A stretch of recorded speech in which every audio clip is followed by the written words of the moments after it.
Hey, ladies and gentlemen, welcome to another edition of the Wrestling Marks of Excellence here on Fox Sports Radio 1340 AM and 96.9 FM. Happy New Year to each and every one of you.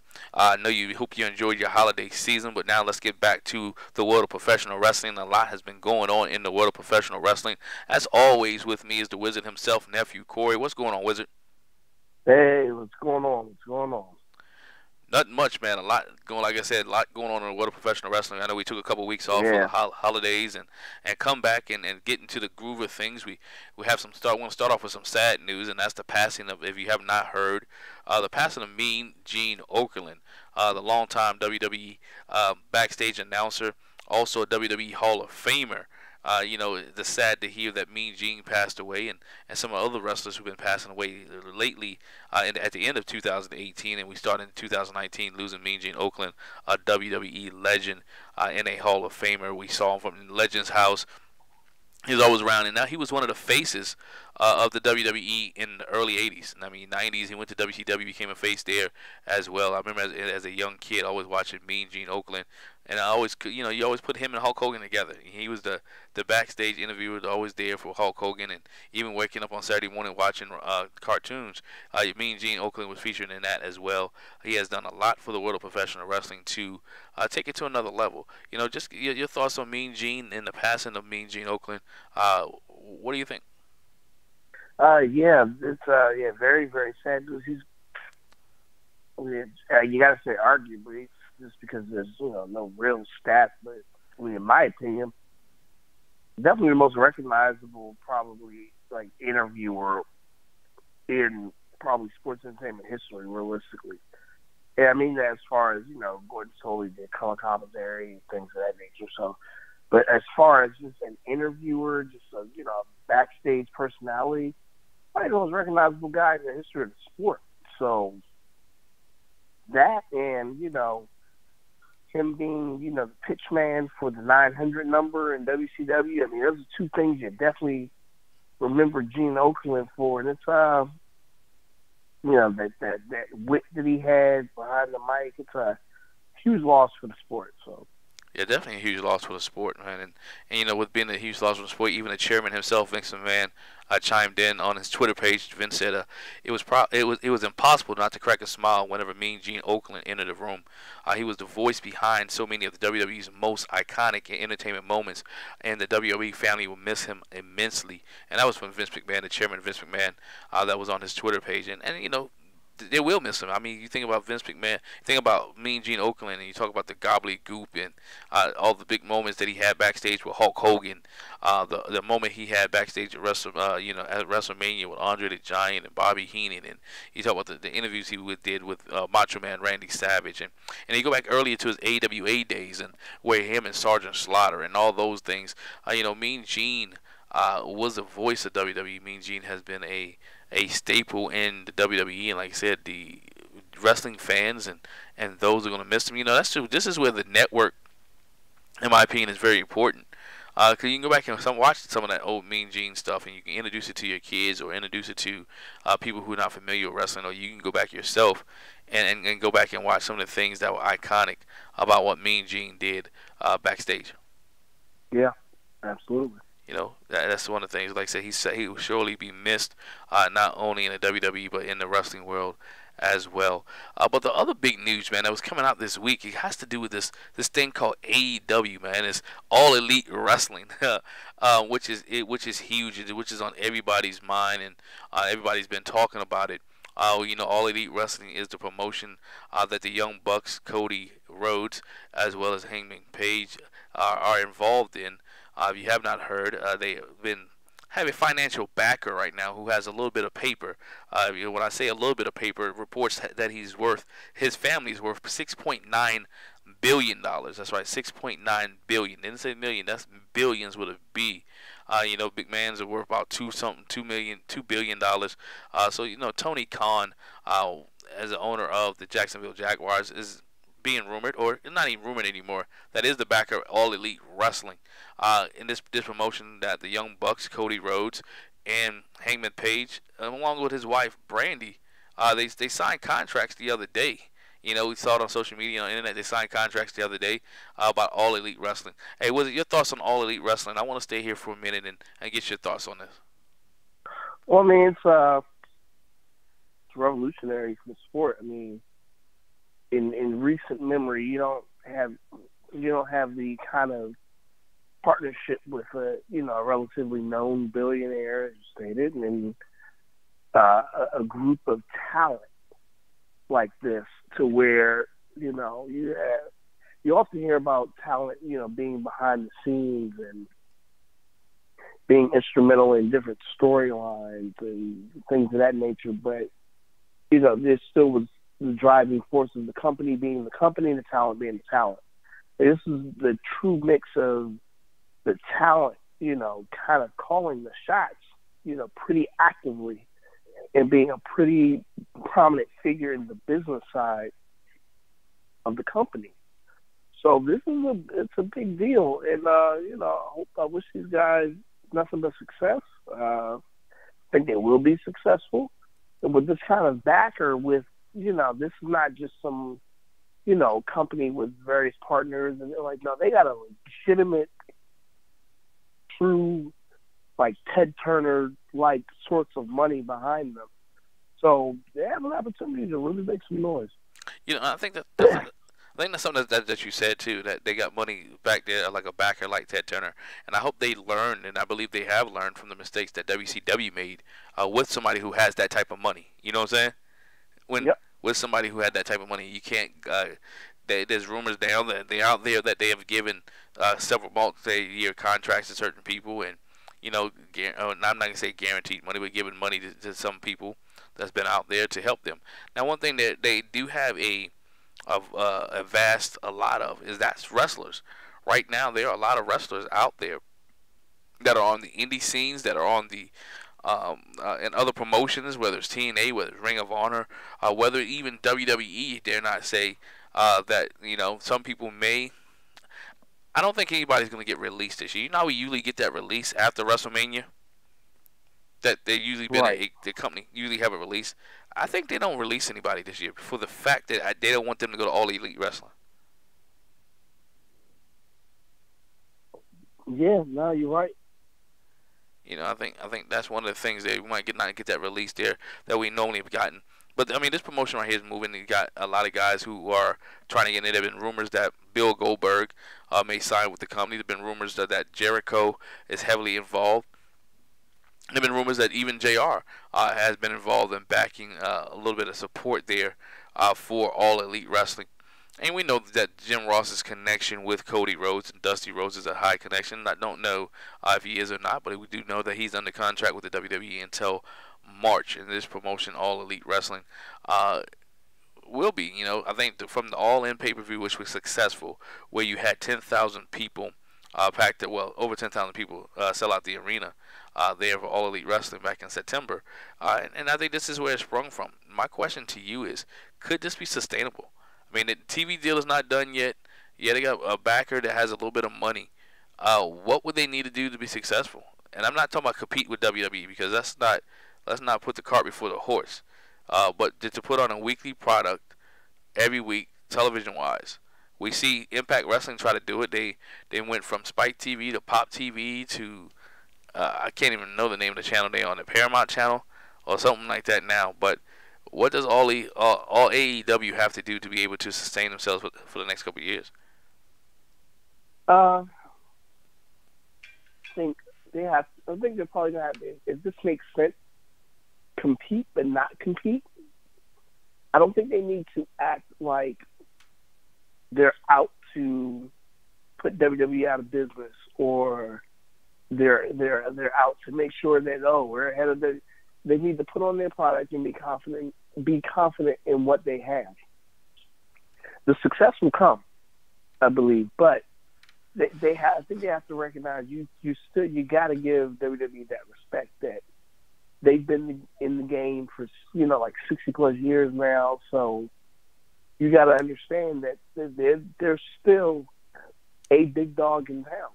So compete, stay relevant, but don't exhaust yourself trying to beat them, because by then you're beating yourself at that point. So you got to compete, but don't over exaggerate it to where you're so focused on competing against WWE.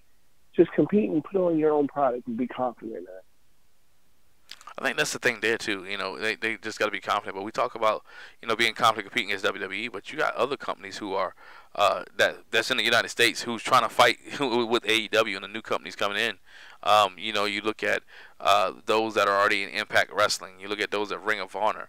AEW may be that competition, not to just the WWE, but the competition to the other guys. And I want to say indies, but maybe AEW will be that promotion that will work with Ring of Honor. And we've seen the relationship that Ring of Honor has had with New Japan, and the relationship that he has had with Cody and the Young Bucks, and the relationship that Ring of Honor, if Jericho is involved, the relationship that Ring of Honor had with Chris Jericho, where they just did Jericho's cruise and different things of that nature. What I think we see is I think we'll see a lot of wrestlers from all over the world in AEW. I think you see, don't know how the contract structure is going to work out, but I think you see a lot of indie guys and a lot of high-profile wrestlers working for this company. And who do you think will be the first casualty of this company? Will it be an Impact Wrestling that would get slighted? I mean, yeah. I mean, as far as major companies, I mean, you want to consider AEW a major company now? Obviously, just by default, they're number 3 because Impact is there. But I think with the buzz of who's behind AEW, eventually they'll already surpass Impact. And, I mean, that's saying a lot just by that alone. So before they even have their first match, first televised event, they're number 2? No. That's not what I said. I just said they're number 3. Okay. But with who's involved, they can be number 2. It'll take a couple of shows, I think, but I don't see why they couldn't be. So who you got at number 2? Well, I mean, number 2 is Impact. Just Impact alone is going to always be number 2 as far as the main. Right now, I mean, it's not disrespectful. ROH is still an indie company to me. So right now there's only 2 top companies in sports in the U.S. I mean in wrestling in the U.S. and it's WWE and it's Impact. So why do you still consider Ring of Honor indie? I mean they have TV deal. They had the Access deal. Now they got the Sinclair deal. Yeah, but they're still running. They're still running on that indie type of backing as far as the arenas they're running and the way their talent is structured. There's not major. I mean, there's major stars there, but it's not. They're not Impact. They're not Impact and they're not WWE. I give you that they may not have the household names that everyone knows. They are signing big names. They just signed Bandito. We saw him at All In. They still got Jay Lethal over there. You still got the Briscoe brothers that's still there. You still got some top talent. Bully Ray's over there. Flip Gordon is over there. You still have some good talent that could compete on a regular basis with them. When you talk about the crowd that's there, I think this is what AEW is going to give you. AEW is going to give you that former ECW Ring of Honor type crowd. Yeah, but with the financial backing they have, I mean, they're still, as far as top companies, we'll have to see how AEW eventually plays out. They can end up being an indie company too. But right now, as far as the way they're being marketed, I wouldn't consider them the indies. No, and I think I'm neither. Just I'm sitting from the both standpoint. I got to sit and watch, see how it plays out. Do they get the television first? How do they get their structure? What kind of arenas are they going to run? Are they going to go? Are they going to do a tour? Are they going to do house shows? What kind of crowd they're going to get? Coming in. I'm sure it's going to be hot the first couple shows. It's going to be hot there when they have their weekly when they're gonna get weekly television deal. Those type of things, which may be a slow roll or maybe already being processed. I just think it's good to have All In for everybody to come to Chicago. and come to one spot one time a year. But to try to sustain this, if they're gonna do weekly television every week, and in different, Yeah, I agree. I need to see the talent lineup. right? That's I what need to see the talent, and yeah. and listening to JR podcast a lot, and that's what he says. He says some things that every wrestling company needs is talent in television. We know that they end up they have talent now. They're getting talent. We don't know what kind of television on, because let's be honest. Then now there's rumors out there they have a lot of interest from major networks, and that would be the slap in the face that Impact Wrestling couldn't get a major network. Now they're on some channel that no one knows about. I guess the Hunting Channel. For them to go from Spike TV to Paramount, which is now Paramount, to Pop TV, to have AEW now to get a good TV deal and haven't even run a show. What does that say about the owners of the group Anthem of Impact Wrestling? So there's rumors also again that since WWE SmackDown will be moving to Friday nights, that AEW wants that Tuesday night slot. It would be smart. Get in where you can. Yeah, I mean the reason that would be smart because you got people already used to watching wrestling on Tuesday nights. Yep. They already accustomed to that, and so it will be a good movement, a good move to see how the WWE, I'm not gonna say combat this, because they don't have to compete with AEW. AEW has to come up to them, but also right. WWE can't ignore the fact that AEW is there, and that some of their talent who is not being used backstage, and I can name a couple guys who may fit well in an AEW wrestling in an AEW that's currently on the roster. So guys like maybe a Curt Hawkins, who could go down there and be a veteran. Some of those guys that can help out in WWE. I mean, help out in AEW, but if they want to. So. Right. If they want to. Other thing that AEW is doing, man, from what they got going on, they got this thing called Double or Nothing Rally. Double or Nothing Rally, which is on January 8th, 2019, at 5 p.m. And what's curious about this, or what's interesting about this, is the same day that WWE Monday Night Raw, I believe, is in Jacksonville, that the Double or Nothing Rally takes place, which is right down. I believe it's SmackDown. Sorry. SmackDown. Yeah, SmackDown. That takes place. So you see a little I'm not going to say, there's a little infiltration that's going on there. This may be the new pay-per-view that Not they have. infiltration. It's just smart. I mean, you take the opportunity. It's just like, it's pretty much the same thing as WrestleMania weekend, which is why I said they got to make sure they aren't trying to just go all out trying to compete against WWE. Like I said, compete, but just, be confident in what you have and just run your show, because the proof is right there. They could be anywhere else, but they're still feeding off of what WWE is presenting as far as a market and things of that nature. It's the same thing, like I said, as WrestleMania weekend. Everybody, all these promotions still come to wherever WrestleMania is because that's where WrestleMania is. So there you go. Yeah, 100%. I mean, that's where the fans are at. That's where the fans are at. That's where the money at. And I don't care what anybody says. Yep. If there's no WrestleMania weekend, a lot of these, there's no fans coming in. You know what I'm saying? You're not filling up your shows. You're not selling out all your shows. You're not selling out. This show is not selling out. The show in Madison Square Garden that sold out. If it wasn't WrestleMania weekend, that event's not selling out. Yeah, you know what? As much as people would hate what you just said, I agree. Yeah, it's not. You have, and what's funny thing is majority of the people, I'm gonna say 85 to 95%. I'm not gonna say 100%. 85 to 95% of the people that are gonna be at the Madison Square Garden event, 2 days before WrestleMania, will be at MetLife Stadium on Sunday. Oh yeah. They're still going to WrestleMania. They can't fool us with that.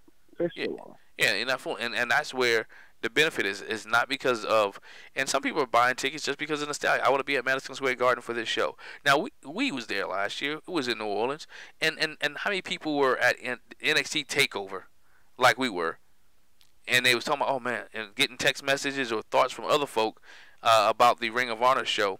And then when we got out of Takeover, they was like, "Man, I'm glad y'all. I'm glad y'all went to Takeover because the other show it took too long." Mm-hmm.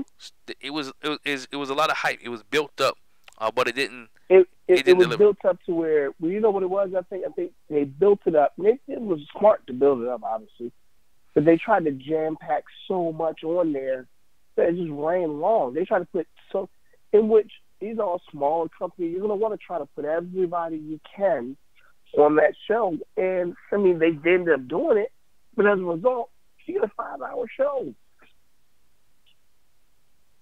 Right, a 5 hour show, and that's, I'm not saying that was the first show of the weekend, but it's one of the first major shows of the weekend, and then you still got to set through everything else. Mm-hmm. As a wrestling fan, I know as wrestling fans you come down there to find wrestling, to watch wrestling. You came down there to see a good product, a good show, but a 5 hour indie show, and I'm not. Right. Let me not, like I'm saying, degrading. As I say, indie is not a bad thing. A 5 hour show in general, because WWE 5 hour shows are long. You know, those those Yep. those, those shows are tiring. So I think when we go back to the AEW real quick, they have to me, I think 1 hour programming would be best at first to get people, to whet people's appetite for the programming and for the show before you jump into a 2 hour show or anything like that. Get the 1 hour program, get your feet wet, and move on, and see where everything flies from there. Yeah, it's gonna be, yeah. It's funny what you just said with the way I was gonna say it was the same way. It's a 5 hour, not saying indie disrespectfully, but it's a 5 hour indie show to where, I mean, even the people that are there that know every single person on the card, it's like, whew, a 5 hour indie show. It's not the same entertainment level. Yeah, you're getting a lot of wrestling, but it's like, whew, that's a lot. Yeah, it's too many highs and lows, too many matches. You trying to stuff a lot of stuff into a 5 gallon bucket, and so, Yep. and you miss out on something. And let's think about it. Let's be honest. When we go to indie shows, and I want to tell you, I do go to indie shows, Hmm. and I like indie shows, but there's really no storyline for some of these shows. It's just, okay, this match will be good for you. This match will be good for you. Let's put you together, and let's see where you go. You might have a little storyline where it builds up to, up to that match, but there's really no legitimate story. There's not really no fallout afterwards, or no major story development after that. And I know even the WWE sometimes they drop the ball with storylines as well. But you watching matches, Yeah. No, you're right. and that's where AEW has to be able to put good wrestling minds into their business. They have to put good wrestling minds behind the scenes. And some of the names that I've heard, like I said, the Jim Rosses, the Chris Jerichos, those guys who have been around the business and who are good wrestling-minded business. And I want to really stress the word wrestling, because AEW will be a wrestling company, not an entertainment company. Right.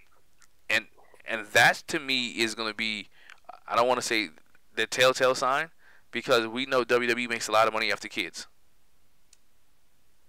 Oh, yeah, absolutely. Make a lot of money off kids and a lot of parents. Will AEW be that type of programming? Will that AEW be the place where you can bring your kids on a regular basis, or will it be that ECW environment? Not necessarily ECW, but will it be that environment where you don't want to bring your kids? There's some Ring of Honor shows that you don't want to take your kids to Yeah. No, you're right. because of the crowd, because of the type of people that come there. And I'm not saying they're bad people, but it's just not a family-friendly environment for kids. And that's where a lot of money comes from, are for those kids. Because I just can't see every city in this area where AEW may go produce their show being able to pack out 10,000 seat arenas right now. Right. And, would love to get it back to where it was at in the 1997 and 98, where every arena was packed out with 16,000 screaming fans and 15,000 screaming fans. But I think they have to work. And what stops a person just going to AEW and to get the name and then get the notoriety and then jump ship to the WWE? Because at the end of the day, if you're in a wrestling business, I just believe, just me, and a lot of people may argue with me, I just believe you want to be in the WWE. Yep. that somewhere in your heart of hearts you decide you wanted to be in WWE, or you got into the wrestling business to be in the WWE, and when you don't make it to the WWE, or you come to the realization, you know what, I may not make it, now you're wrestling for the fun of it. There's some companies I think people just go to because they want to get to that next level, and they want to get to that next step. It's like a person who's playing baseball. They go to single A, they go to the double A, then they go to triple A, and at the end of the day, they go to the major leagues. And the major league right now is the WWE, and until AEW and other promotions are able to do that, I think majority of your people want to go to WWE. Yeah, no, you're absolutely right. It's still the end-all, be-all. No matter how much people detest it, in my opinion, you still want to try to get there once. Yeah, you still want to get there. I mean, you got a lot of young kids coming up, and I don't see nothing wrong with NXT, and I don't see nothing wrong with. I'm a big territory day person. I think when the day of the era of territories where people could go wrestle in different places, I think that's what made them better, because they picked up different skills, they picked up different sets, they learned how to maneuver and get that much better in the ring. If we look at the current WWE roster, most of those guys who are very successful and a lot of the main stars people like are journeymen. Mm-hmm. They're the guys who traveled to Japan. They're the guys who wrestled in places like the Ring of Honors and the Impact Wrestlings or the MCWs. Those are the guys, the CZWs. Those are the guys that we like now. Your Dean Ambrose, your Seth Rollins, your Kevin Owens, your Sami Zayns, even somewhat your Leo Rushes, per se. You know, those guys, your Matt and Jeff Hardy that traveled around the world, your Finn Balor's, those type of guys that we like. Even your Rey Mysterio who left. Now, some of the homegrown guys from WWE, we're not feeling them as much. Yeah, I can see that. I think more people are more apt to buy into the homegrown woman of WWE than the man who came up out of the WWE rankings, because we talk about this all the time offline, but who is the most successful NXT star that is homegrown? No, you're right. You're right. I don't even. Yeah. I mean, we can say Roman. I mean, it's probably Roman, to be honest. But who else is on that stick? That they didn't wrestle. They didn't wrestle anywhere else. They just came from the NXT Performance Center, FCW, Full Sail that came up. There's not too many. No, you're right. And so, we talk about development programs. So that I'd like the place of people going to AEW and going to different organizations to be kind of successful and to move up into the ranks. And that's where it should be at. But we'll also let's get on this one a little bit. We talked about AEW extensively on this episode, but there was also a return this week. You was able to see the return over the weekend at a house show. Well, there's also a gentleman who returned, and that's none other than John Cena. And I think John Cena returned to the WWE ring, which is good for WWE. I think it's good for the WWE because now people who have not seen Cena can go see Cena. They can get WWE can raise tickets if they have a face. With Roman being gone, and they may not want to say it or nobody wants to admit it, but WWE's hurting for that major star. Yeah. Oh yeah. No, by far, they need Cena right now. They do. Everybody been talking about. They definitely go ahead. Everybody been talking about Seth Rollins. Giving Seth Rollins a hard time. But I think, he gives Seth Rollins a hard time. But I think some of it he didn't have the right dance partners to be able to be that star. Yeah. No. You're absolutely right.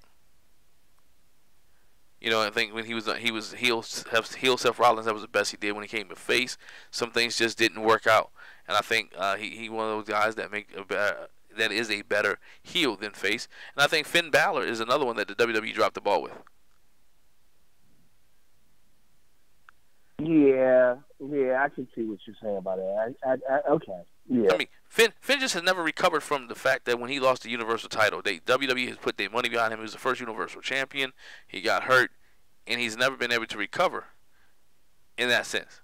They've tried they almost tried almost everything with him, They tried the little filter with the Bullet Club there for a minute. Even with the marketing, with the T-shirts that he has, they try to get people to love him.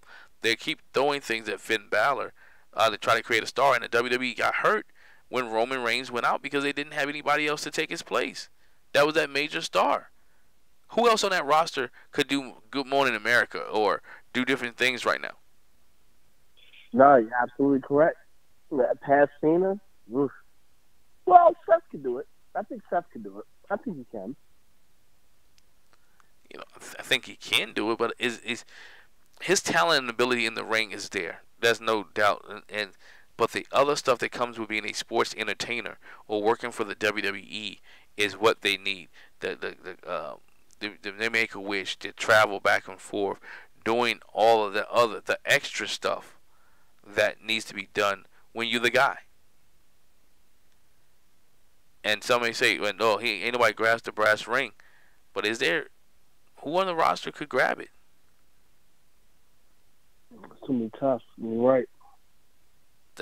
You got two guys who are out, Sami Zayn and Kevin Owens. I think Owens was one of those guys who could go there.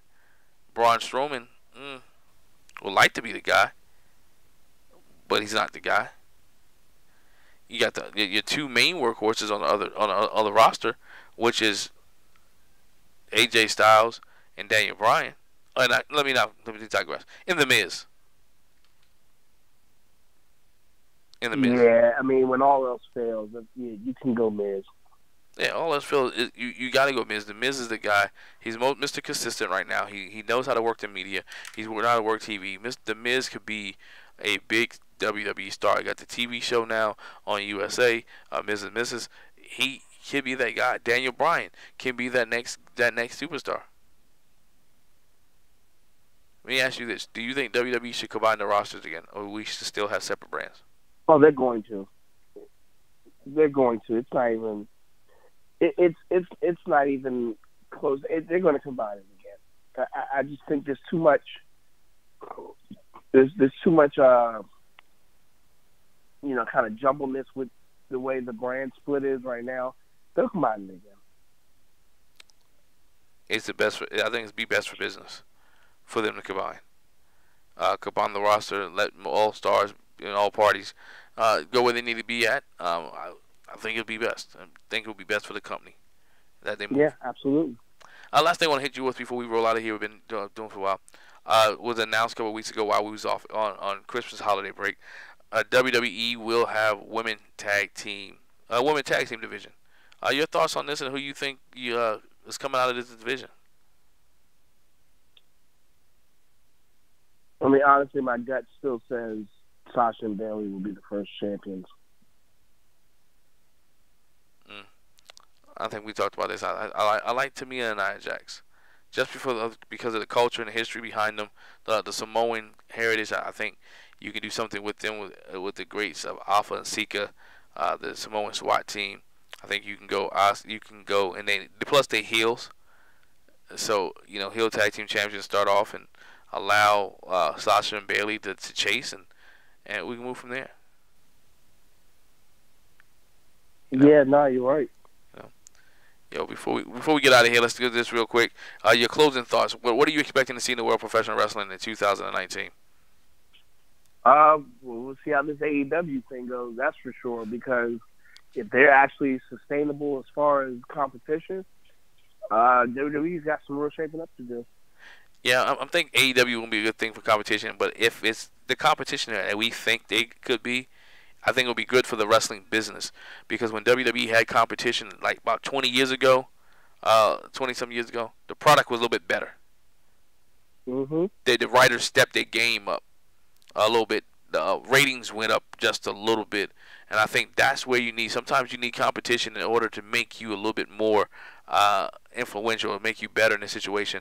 And I dare not to say that Vince McMahon may not go too far if this AEW situation gets heated up real quick, because we know Vince this year and coming up in 2020 is working on the XFL, which is going to relaunch in 2020. So if I imagine Vince's hands will be in that a lot, but they will keep an eye on AEW and see where it goes from there.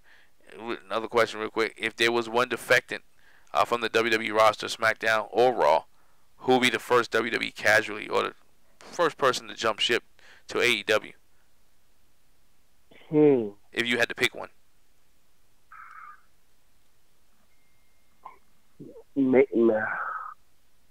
Maybe Anderson Gallows. That's a good pick there. That is definitely because of the relationship with New Japan, the relationship with Cody and the Bucks, contracts run. Right. I think that is a very good pick, Wizard. The Anderson and Gallows. Yeah. I mean, that's honestly, I can't think of anybody else off the top of my head. No, me neither. I had a hard time struggling on that. But if I had to pick one that will be on the current roster, if I had to take one and pick as who would go, I would look at the likes of, as I mentioned earlier, somebody like a Curt Hawkins, somebody of that nature who would jump ship or who move on to WWE. I'll even say a Rey Mysterio. Don't know how long his contract is, but we know he did all in before. He may be there a little bit. Huh? I think he may be there a little bit. Yeah, he may be there. It'll be his last run there. To see where he goes at. I just look at guys like Bully Ray, who did that nice little stint for WWE for about a year and a half, and then went to Ring of Honor. So some of those guys that would be there, but it would be interesting to see who's the first WWE casualty or the first WWE superstar to jump over. I'm going to say, if I had to pick one, I'm going to say Bray Wyatt. That's interesting. I would say Bray Wyatt. WWE's not doing anything with him. He has a little bit of a relationship there with the Rhodes family, so I would say Bray Wyatt. But nonetheless, Wizard, hey, good show. Appreciate you. Take us home. Oh, hey, if you're not confirmed, consider yourself denied. In the story, ladies and gentlemen. Catch you next week. Same bad time, same bad channel. Good night. Yep. Jeez.